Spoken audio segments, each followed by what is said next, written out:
días. En este video les vamos a explicar la actividad 11 llamada Climas, Biomas y Recursos Naturales y vamos a responder a ustedes 12 preguntas. La primera pregunta es: ¿en qué se basa el sistema de clasificación climática de Köppen?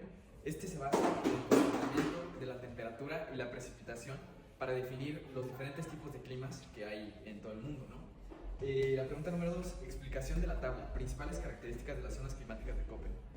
Bueno, esta es la tabla de las principales características. Aquí Köppen las divide en 5 grandes zonas climáticas, cada una tiene su símbolo en mayúsculas y A, C, D tienen una precipitación anual mayor a 300 milímetros y B y E corresponden al clima seco, que tienen menor a 300 milímetros. Después tenemos la pregunta número 3, que es explicación de la tabla regímenes de lluvias de climas húmedos. Aquí igual tenemos 5 símbolos en letras minúsculas y cada símbolo representa una temporada de lluvias. Entonces vamos a hacer un pequeño ejercicio rápido. Si nosotros tenemos símbolo A y F, esto quiere decir que tenemos que es una zona tropical con lluvias todo el año. Para entender la tabla de tipos de vegetación, primero tenemos que comprender qué es el clima seco y el desértico, que son en los que la lluvia es mínima.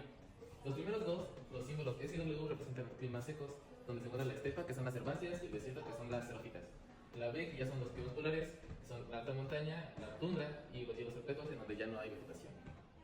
Por otro lado, algunos tipos de combinación de letras pueden ser, por ejemplo, el clima tropical, la A, que es tropical, y la M, que son lluvias, que son en reservas naturales, que son bosques tropicales.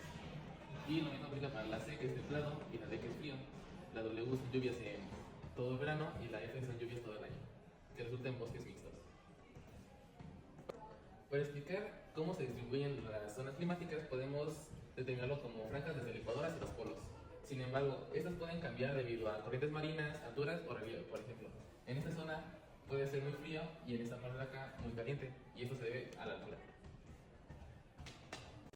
El climatógrafo tiene 3 ejes.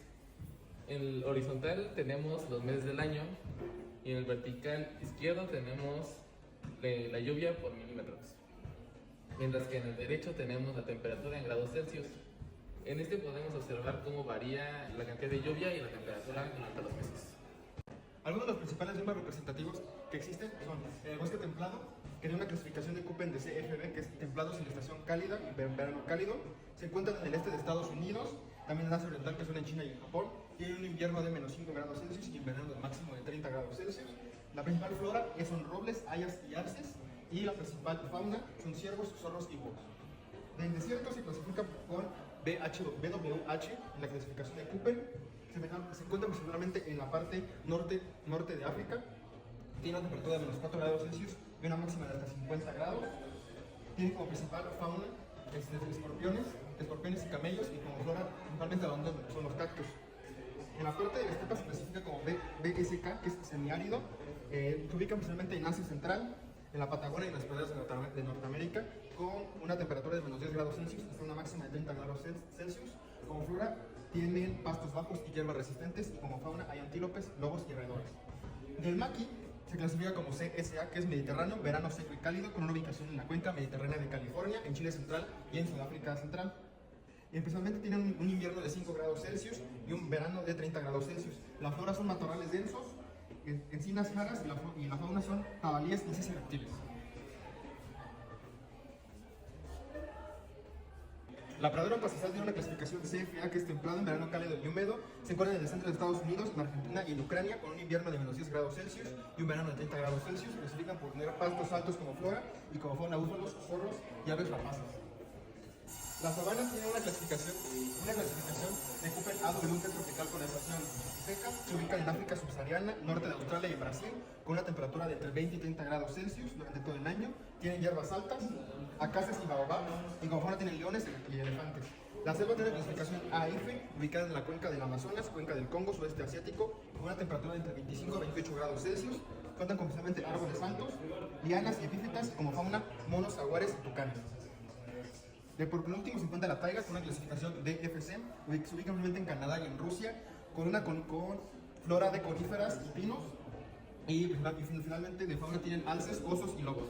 Y por último la tundra se clasifica con ET, Ubicaciones en el Ártico, principalmente en la parte de Groenlandia, con una temperatura de menos 40 grados Celsius hasta 10 grados Celsius, y tienen flora como musgos y líquenes, y fauna como renos y zorros árticos. Ahora voy a hablar sobre las regiones naturales de México. En total son 7. La primera es selva seca, que tiene un clima cálido y pocas lluvias, y hoy en día es el 11.7% de nuestro país. La segunda es el bosque tropical, igual con clima cálido y húmedo, con un 4.7% en nuestro país. El bosque templado, que va de subhúmedo a húmedo y es un 16% de nuestro país. El matorral, que es con lluvias, ocupa el 30% del país. El manglar, que en 2016 contaba con 51.610 kilómetros cuadrados en México y es un clima cálido y tropical. El bosque mesófilo de montaña tiene abundante lluvia y siempre está nublado y es hoy en día el 1% de México. Y el pastizal va de frío a clima árido, y es el 6.1%. En este mapa se puede observar más o menos cómo están distribuidas todas estas regiones.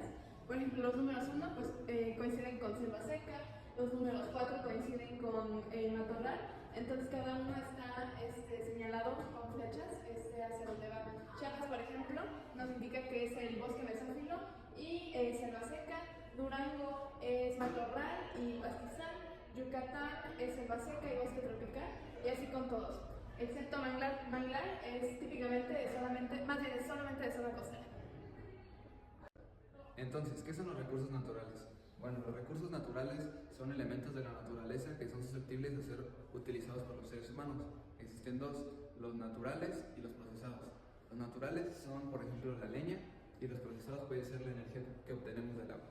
Ahora, según la FAO nos dice que el ámbito, la magnitud y la intensidad han generado conflictos por los recursos humanos, lo cual, pues, en consecuencia, tiene la violencia, la degradación del medio ambiente y la interrupción de proyectos.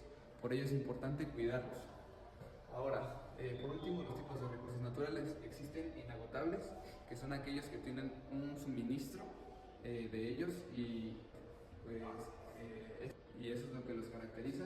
Después, los renovables o de flujo son aquellos que se pueden mantener. Existen dos, los de sentido estricto y los de gestión sostenible. Estos de aquí se pueden mantener por la naturaleza propia, y los de gestión sostenible son aquellos que solo se pueden mantener con una acción externa. Ahora, los no renovables, que son los últimos, son aquellos que solo tienen una cantidad fija y ya una vez gastados ya no se pueden recuperar. Gracias.